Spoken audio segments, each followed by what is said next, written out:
Don't you have more fun because there's two of you? Because there's two of you?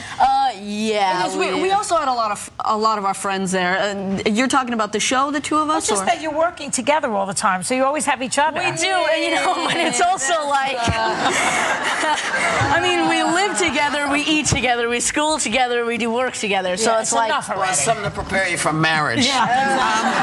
But here's my question. Here's my real question.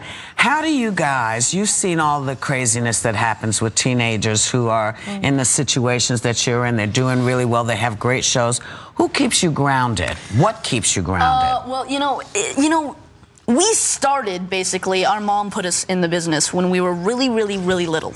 We were about 8 months old when we started, and we did a diaper commercial.